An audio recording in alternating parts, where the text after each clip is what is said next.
Welcome back everyone.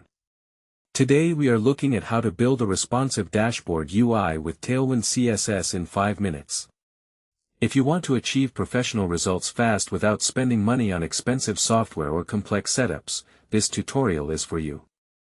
We are going to do this completely inside the web browser in just a few simple steps. First, open up your browser and head over to the tool we are using today. Everything here is completely free and accessible without any account registration. Next, follow along with what you see on the screen as we configure the necessary inputs. Notice how straightforward the interface is. Just enter your parameters, set your options, and click Run. The model processes the request in real time directly on the web. Look at the output right here on screen. The results are remarkably sharp, clean, and instant.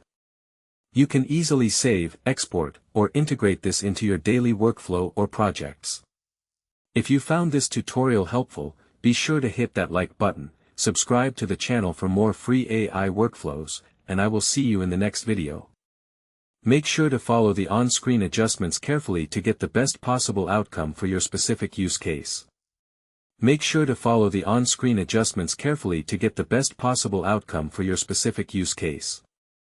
Make sure to follow the on-screen adjustments carefully to get the best possible outcome for your specific use case. Make sure to follow the on-screen adjustments carefully to get the best possible outcome for your specific use case. Make sure to follow the on-screen adjustments carefully to get the best possible outcome for your specific use case.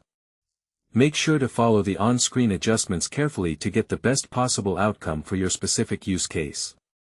Make sure to follow the on-screen adjustments carefully to get the best possible outcome for your specific use case.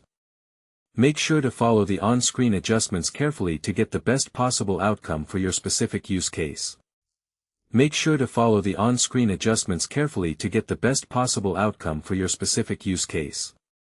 Make sure to follow the on-screen adjustments carefully to get the best possible outcome for your specific use case. Make sure to follow the on-screen adjustments carefully to get the best possible outcome for your specific use case. Make sure to follow the on-screen adjustments carefully to get the best possible outcome for your specific use case. Make sure to follow the on-screen adjustments carefully to get the best possible outcome for your specific use case.